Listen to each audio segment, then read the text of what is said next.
Hello and welcome to today's action-oriented webinar discussion on professional sponsorship. My name is Claire Platt and I'm the Community Engagement Manager here at All In Together.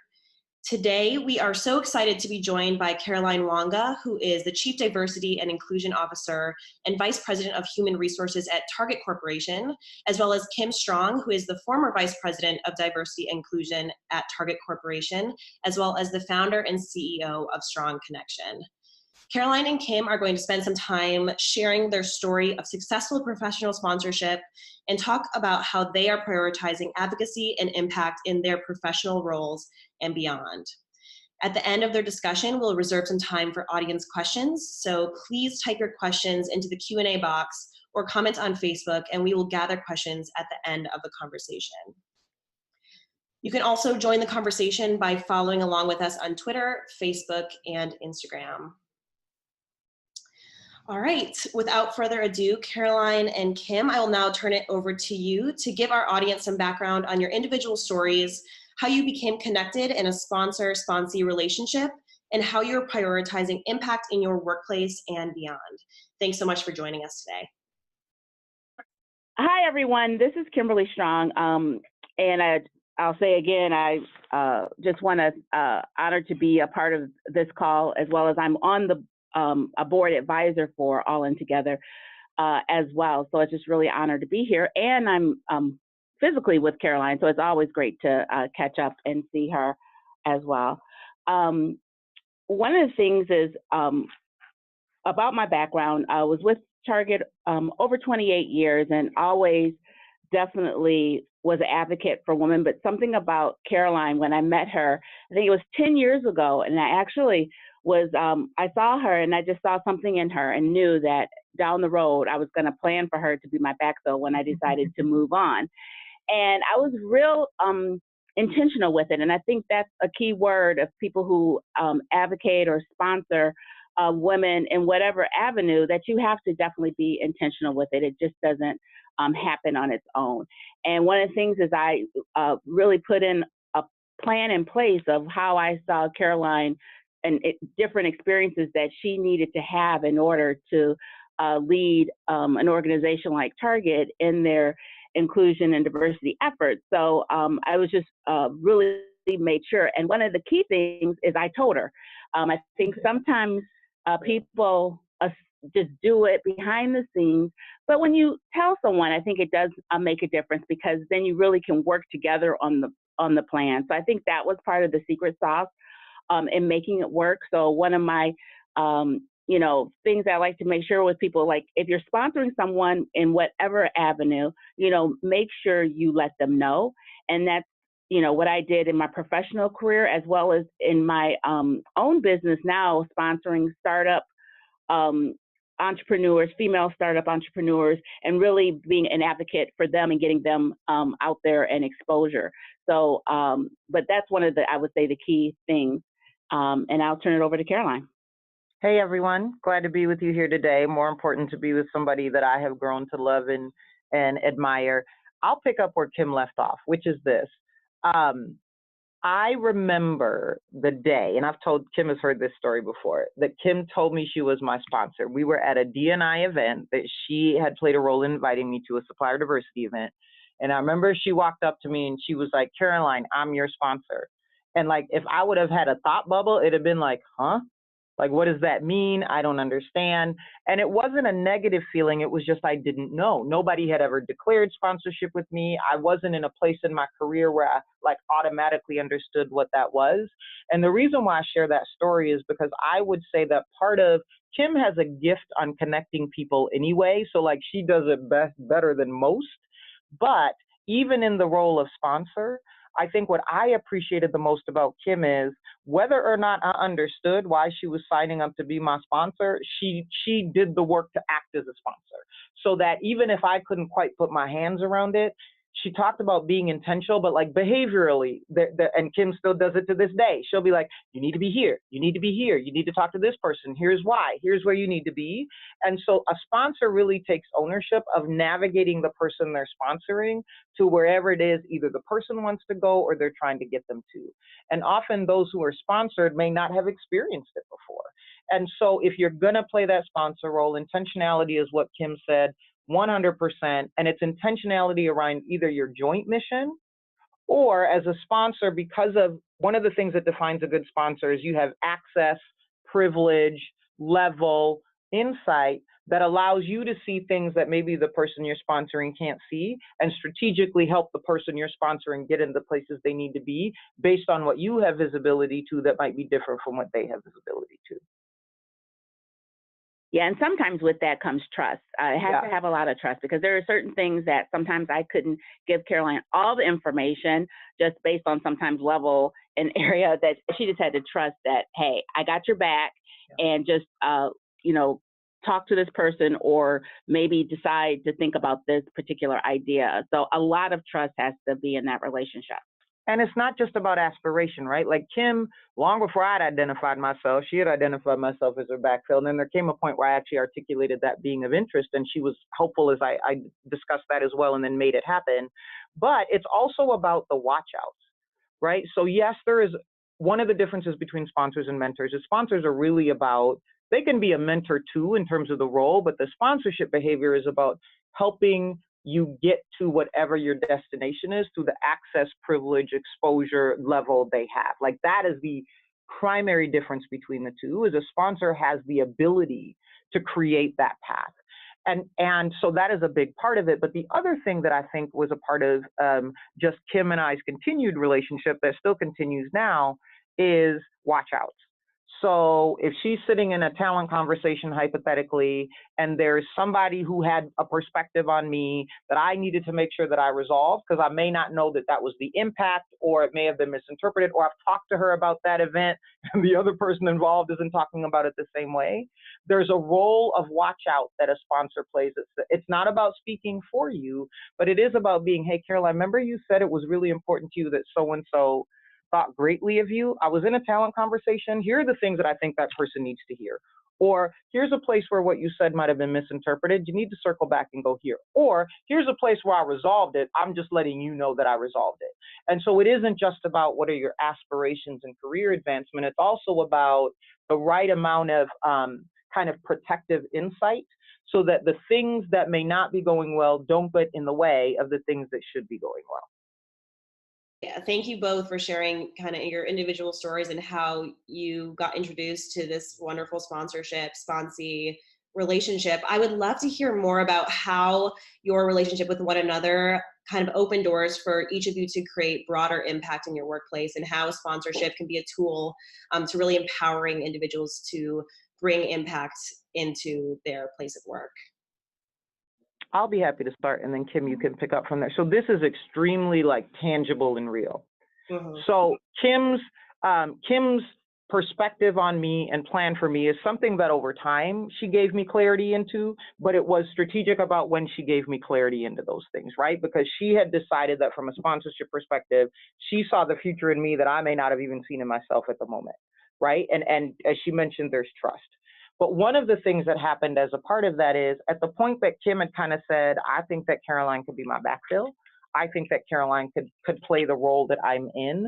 A couple of different things happened.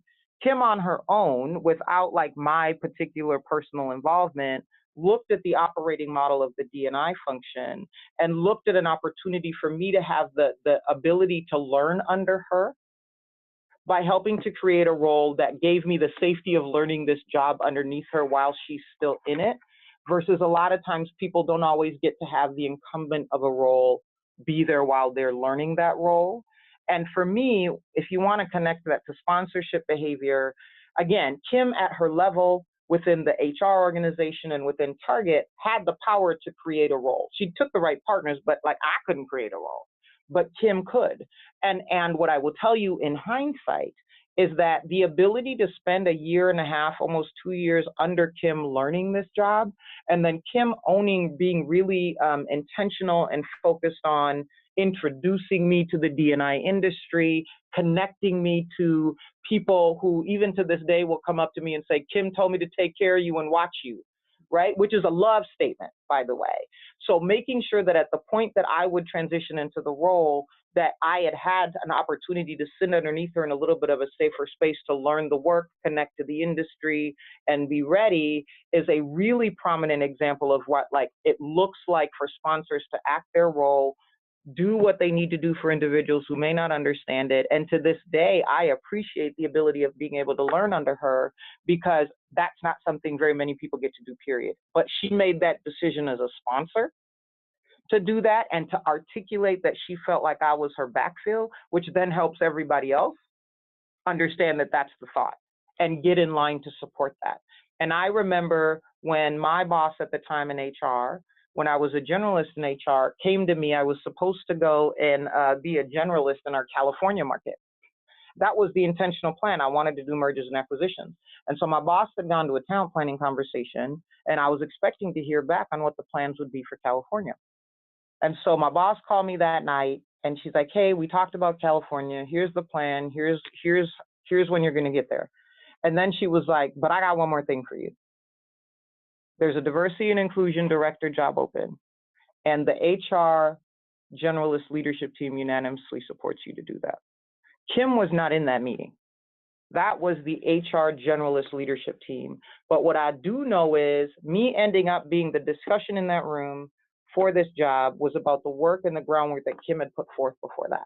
So that the people that actually owned the decision were just as aligned as Kim was to the fact that I was the right person for the job.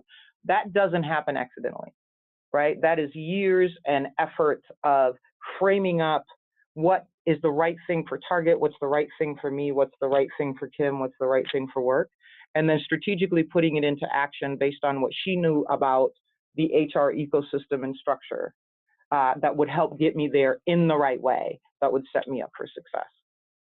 And also that takes, this is Kim talking, it is a lot of planning, because you got to keep, vigilant and just really keep putting the name out there, because people start thinking about their own territory, especially in larger organizations. Everybody wants the best talent in their world. And so it's just really keeping the person and their ambition in mind to say, no, yeah, they could do anything, but this is what I know they want, and this is how I've planned for them to take over that particular role. And I think everybody in the end, always great to have a boss. My boss was on my side, and it was a lot of little cocktail evenings in the evening to really, because you're just pushing that discussion along in any way you can.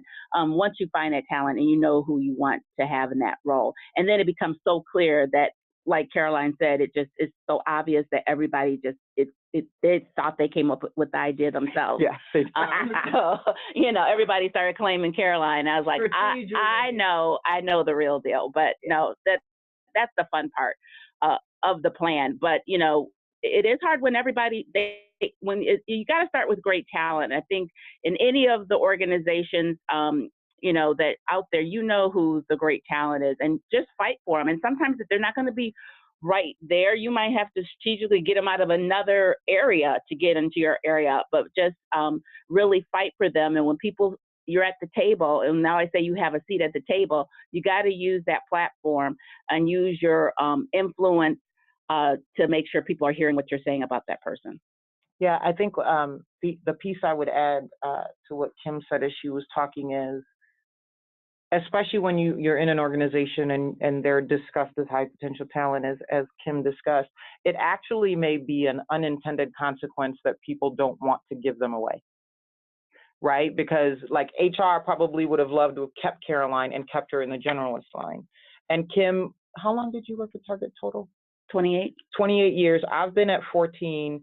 Kim and I officially met, I think within 5 years of when she left. So we had existed in Target that whole time and we'd said hello and seen each other at events, but hadn't really had a relationship. And so part of it is you never know where your sponsor is going to come from. Just be open to where it may come from. But I think the important piece for Kim and I after we got together is, I would say, you might add more context, it probably was 2.5 years of work. On Kim's end before the discussion about me going into the role even came onto my radar. And so I wouldn't have been able to tell you that proactively. I'm telling you that in hindsight. But even with Kim and I both having worked at Target for as many decades as we have, plus the fact that we now met each other, even after meeting each other, it was a good amount of time that Kim was doing her work behind the scenes and then not making me feel like I didn't feel guilty because I didn't understand a sponsor. I just chose to trust that when she tells me she's her sponsor, she knows what that's going to be, and I just need to listen.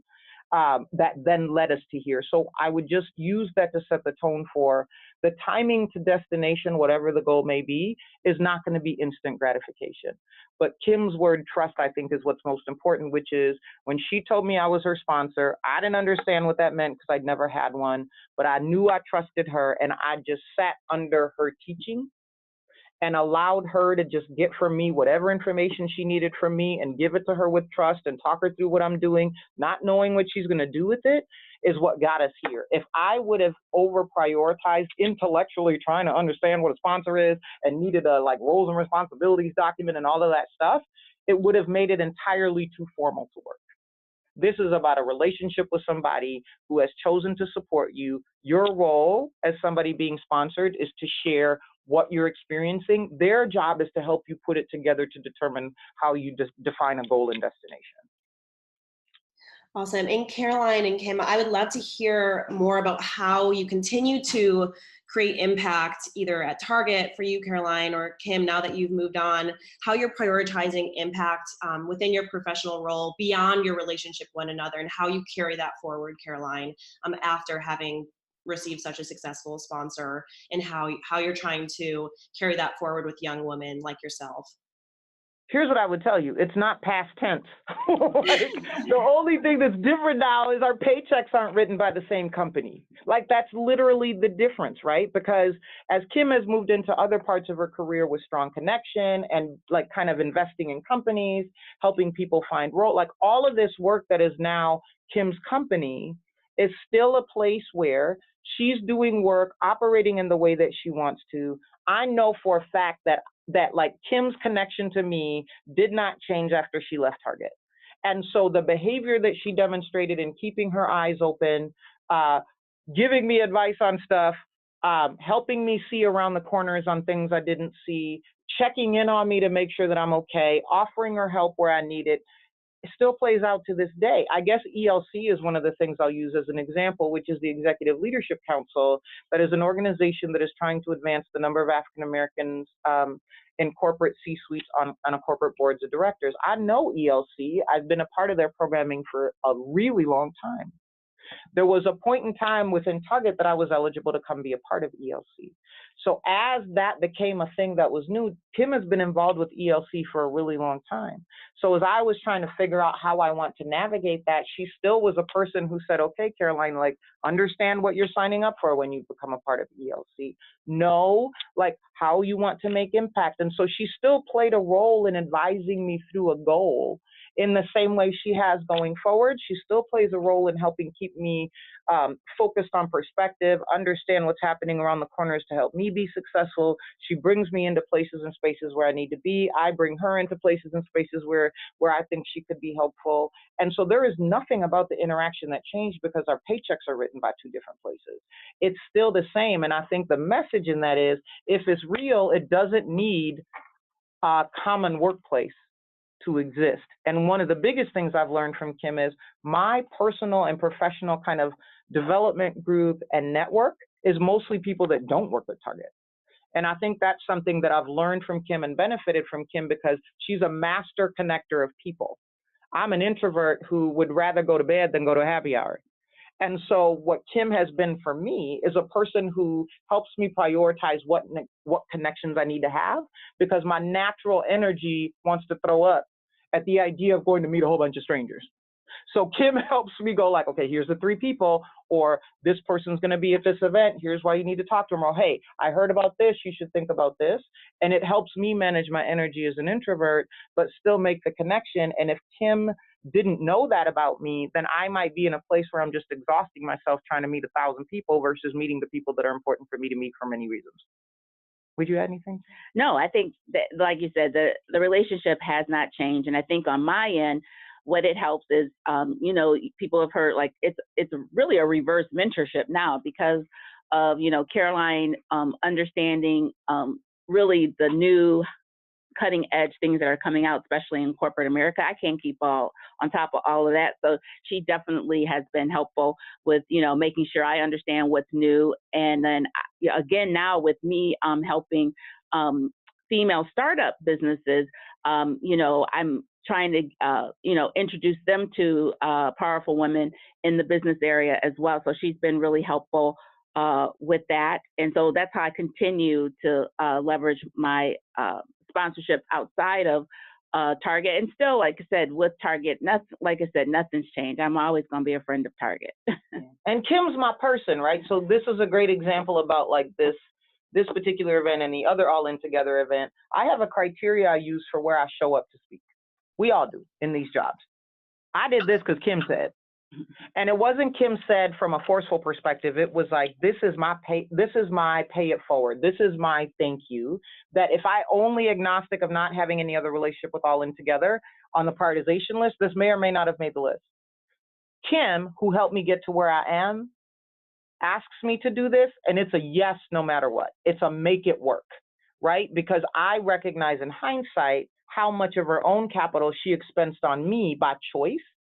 And any moment or opportunity that I have, whether it be giving insight or whatever, to pay that back gives me joy because she didn't have to.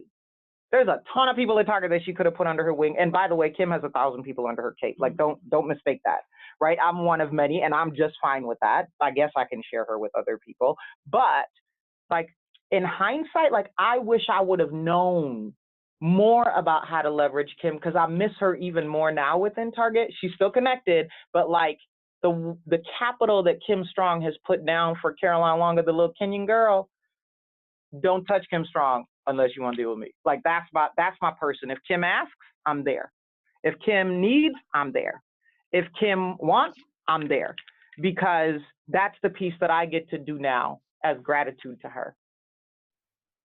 Awesome. My next question pivots a little bit towards just general advocacy and impact, because at All In Together we talk a lot about how critical it is that women are leading in the professional, the personal, and the political spheres. So how has your impact inside of Target and inside the workplace carried over into your personal or political impact more broadly? And how do those things intersect and overlap for each of you? I think with me, one of the things with Target, just fully understanding my background, Target is the only place I ever worked. So right out of college, they recruited me from Howard University, and I moved to Minneapolis. But at the time, Target had different operating divisions. So it didn't feel, I had a question someone asked me today, like, wow, 28 years is a long time to work for a company. And my son will tell me already now, Mom, there's no way I'm working 28 years with the same company. But what was different was they had different divisions. So I moved 9 times with Target. So I've been East Coast, West Coast. So that's part of how I connect with a lot of people because of the different areas I've lived. So Target already gave me that leverage of really opening up just professionally, but volunteerism was such a huge thing with Target. They had a program where they put me on boards. And so I did board service for, communities within where I live since I moved around a lot. That was the way I got connected into different organizations.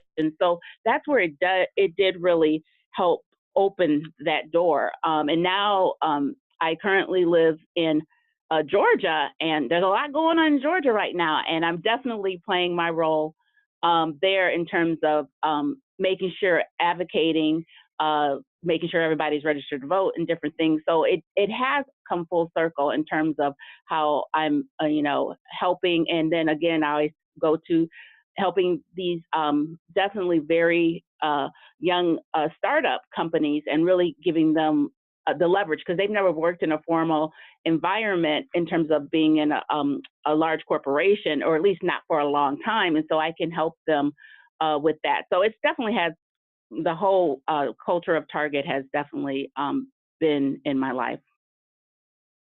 Yeah, the only piece that I would add is I think with the advent of technology continuing to push how people are connected, The idea of engagement in a workplace versus out of a workplace, it's a blurry line, right? Like there isn't as clear a distinction about the space within which you exist as there might have been in past times when technology didn't start to create a merge on those things.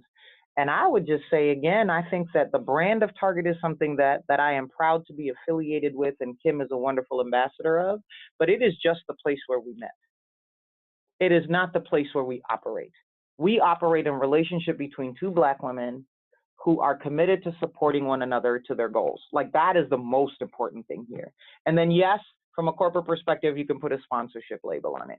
Yes, from an external perspective, you could put a label on it. But at the end of the day, this is a mutually respected and loved relationship of two Black women equally committed to helping us each reach their goals, and our goals change. What Kim is doing today is not what she was doing when I met her. Nothing has changed about my support of her. Same on my end. And so the place just becomes a medium for communication. It doesn't become the boundary for what the relationship is. So yeah, Target's fine, but if tomorrow I went and did something else, Kim Strong's still a part of it, agnostic of who cuts my check.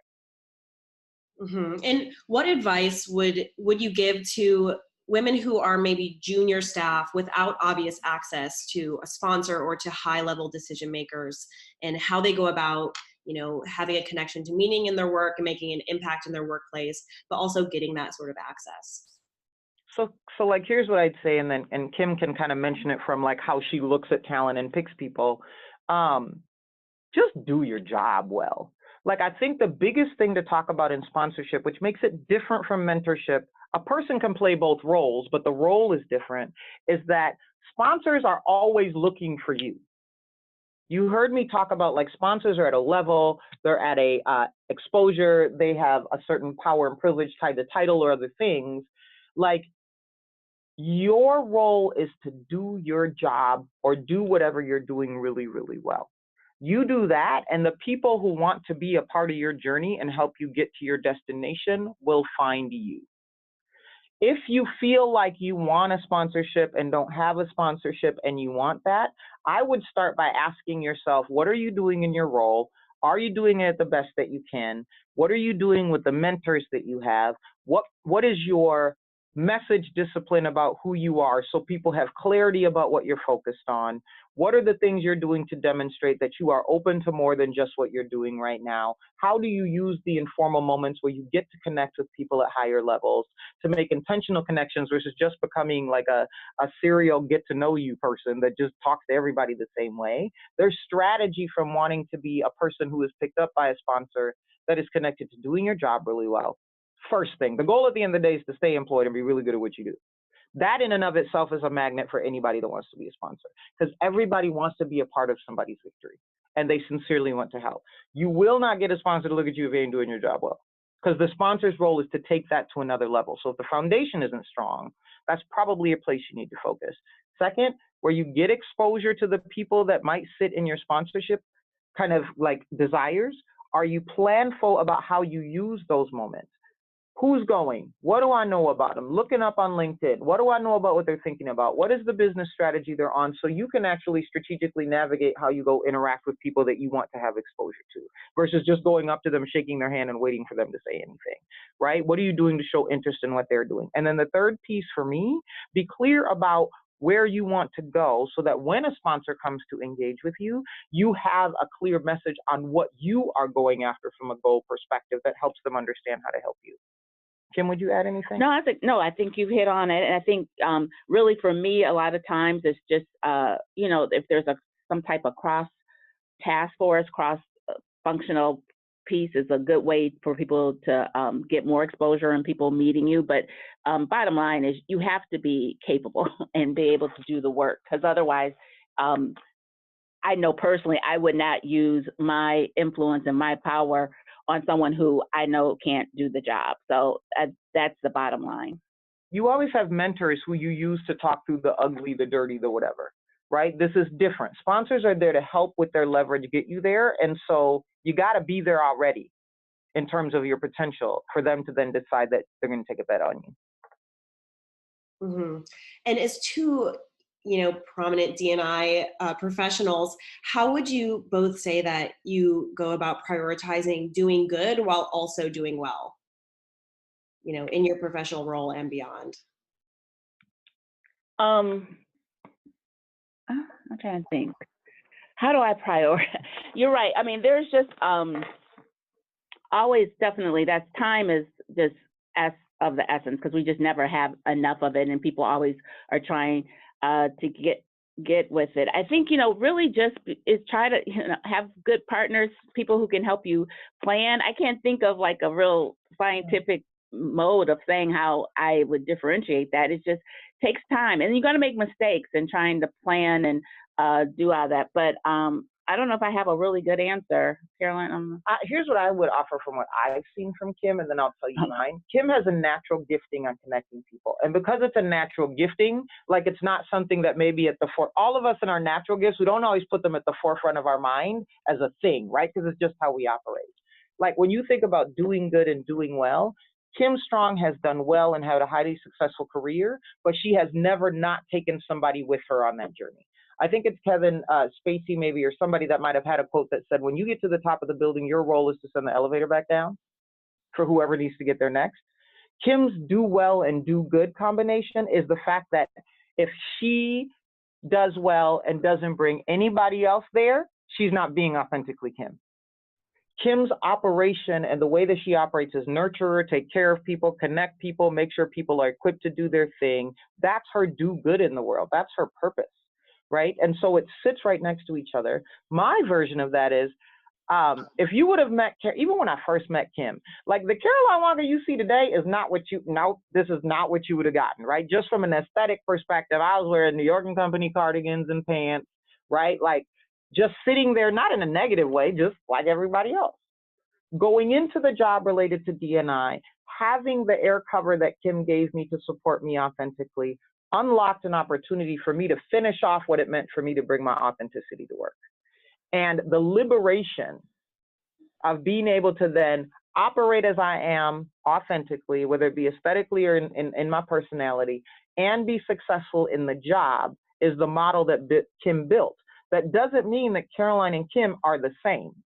It means that what we do is we're taking our natural gifting, applying it to our work as a part of our do good. We're taking where our authenticity sits, bringing that forward without really having to think about it, and are both committed to not asking people to do anything we would never do. But it shows up different for each of us because her authenticity and connection to people is her thing. Mine is about, I'm gonna wear whatever the hell I want, say whatever the hell I want. And we both value that and have both been successful in unlocking the full extent of our authenticity. And I think that's where do good and do well meet. Awesome. Thank you both. We're now going to take a couple questions from our audience. So, if you're tuning in live, continue to type in your questions in the question box. But the first one that I have for you, Kim and Caroline, is how is it important and how has it been important for you as women to connect to other women in your workplace, maybe beyond one another? And also if you could share any tips or advice you have for women who are working in male-dominated spaces and how to connect to other women, even if they're not on their immediate teams. Yeah, I mean, I can't even imagine my life not connecting with other women. I mean, I've made it such a part of my my brand for so long. So it's definitely, and I think the ways you can make it, of course, the work setting is going to, you can reach out and do it there. But for areas that you say are more male dominating, I think, look at the total community with who's in your community. There's a lot of things that I find now when I'm helping people, a lot of people don't like networking. And I know Caroline has mentioned it too, but it's just a lot of people that's a tough one for them. So, I mean, look at it like Eventbrite. There's a lot of, if you put Eventbrite and look in your area, there's a lot of women's groups that get together. There's so many women's conferences or meetups. Just put Meetup Women. There's a lot of meetups in particular communities that you can, network, especially if you have a harder time finding other women. I always say nonprofit boards are a good way to start because that gives you some connection, especially if maybe there's females who are dominating that particular area. But for yourself, I always find it helpful when sometimes, because it can be a lot. Like, so there's a couple of times where I just created my own groups. So what I do lately is if I'm traveling, I try to make my time worthwhile. So I'll look at my LinkedIn connections, my Facebook connections, and see who's in town. So if I'm in San Francisco, I'll see who do I know over there. They might not know each other, but I bring them together, and we'll just have, a happy hour or something, go to dinner, and then they're meeting new people. I do that with my alma mater at Howard. If I go into DC, I look to see who I know there, students, and I'll just bring them all together. And then they kind of start creating their own cohort themselves, because I'll just say, hey, let's get together. Have you talked to this person since the last time I talked? So I try to create some of those circles myself, but there's definitely opportunities. But I know one lately that I've been seeing a lot, in Eventbrite, I just was shocked how many women's organizations have conferences, and there's things out there that people can get connected to. Yeah, the only piece I would add to what Kim said, one of my favorite quotes is from Madeleine Albright, and she says, there's a special place in hell for women that don't help other women. And I think that that is an ethos that Kim and I both have. The added context I would offer to what she shared is this. Yes, it is important for women to help other women. I 100% believe that. But it doesn't automatically mean that a woman is the best person to help you with what you need. Mm-hmm. I think one of the things I see often in the support of each other is people assume because there's an aesthetic connection to a person. You're a woman, so you would be the best person to mentor or sponsor me. You're a Black woman, so you would be best. Often can end you up in places where you're making an assumption about that person's skills, expertise, personality, that because there's a couple of things that you guys have in common, they're the right person to help you with everything. So the piece that I would add to what Kim said is you got to really know yourself. You got to know what you need. You got to know how you need it. And then you've got to make sure that even though there might be a connection to another person because you are a woman, that they are the right person for what you're trying to work on. And I'll use Kim and I as an example. Kim has a natural gifting around connecting to people. I bet you money Kim could teach a class on how to connect to people, but most of it, she was just born with it. Right? And so if somebody struggles with it and is trying to learn how to be better at it, Kim may or may not be the right person to mentor them because it's always been a part of what she does. So teaching somebody how to go from being bad at it to good at it, she might not be the right person, even though she's good at it, because it sits in natural gifting. People ask me that stuff about public speaking. They're like, Caroline, you're so good at public speaking. Can you play a sponsor role and help me get connected to things that help me do public speaking? And I always tell them I am the absolute wrong person to be the person who plays that role because I don't know how to teach it, because it's just been a part of who I am.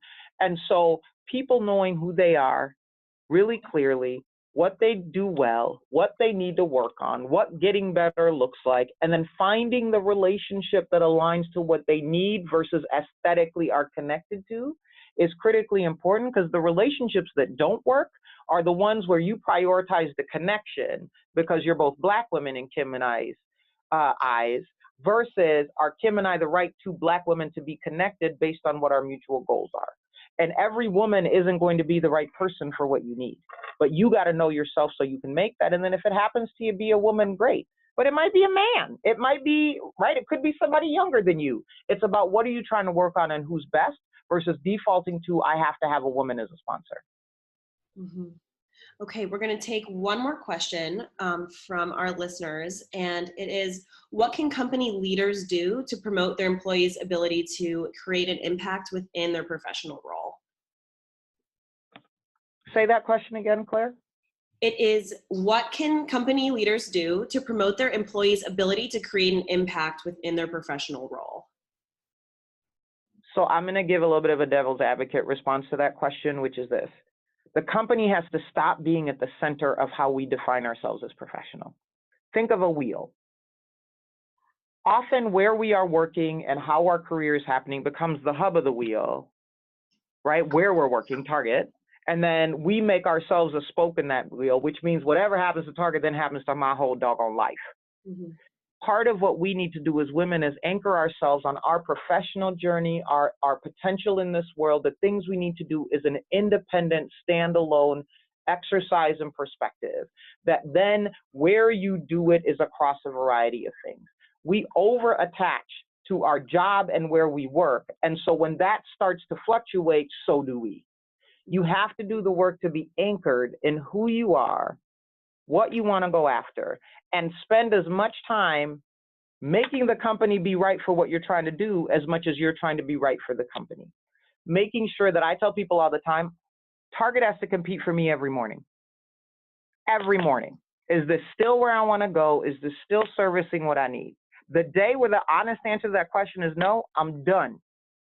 Because Caroline has a mission and purpose tied to being here that Target gets to be a part of, not the other way around. So when we talk about what should companies be doing, my perspective is companies should continue to tell people to not be too attached to them, to have a mission and purpose that is tied to how you want to exist in the world. And then companies should be saying, we want to know more about what you're trying to do and how we can play a role in that. And if your company isn't saying that, you need to develop that for yourself. The company's boundaries are illusions. This is about you. This is about you as a woman and as a professional, and own your journey so that where you do it is constantly negotiable, because your path is not tied to who's writing your check. And if you know that and choose not to do that, then that's a choice. You're not a victim. And I would say, just to add on to that, if there's any advice, I think that I would have given my younger self, that's the letter I would have written, exactly what Caroline said, because I did over-index in terms of the company driving my life. And I think it's just a part of the generation, how my parents grew up. I'm third generation college. And so I think all my parents were like, work for a company, you are the company. And that was what I was taught. But if now just, I'm, so excited on the new journey I've been with, and helping with, younger startups, and they just have a whole different outlook on things. And I think I definitely would tell my younger self exactly what Caroline said. And we have to feel obligated, as Kim talks about that, right? Like that, there was generational validity to why her parents said that to her, and it was a part of the operation. Our role as that next generation is to not leave this where we got it. So if Kim handed off the baton to me, with that being what her parents shared with her in her existence, even if reflectively she would have liked to have written herself a letter, I am not honoring Kim's legacy if I stay in a mindset that doesn't move forward what it means for a woman to be successful in corporate America. My obligation to Kim is to pick up the baton for my leg of the race and take it further so that the next woman can pick it up, so that my daughter is picking up a different baton than what I picked up from Kim. I'm obligated to take that further because she did her part in her generation. I got to stand on my 2 cents and be like, stop making the company too much of your job. Hopefully my daughter doesn't even have to work for a company, right? And that is part of our obligation as women, is to pick up the baton and take it to somewhere further based on who we get it from and who we want to hand it off to. All right, thank you both. That is all the time that we have for today. Again, thank you, Kim and Caroline, for joining us. And thank you to our audience for tuning in to this action-oriented webinar on professional sponsorship. We hope that you'll stay connected to us and apply what you've learned today from Caroline and Kim to create a greater impact in your workplace and beyond.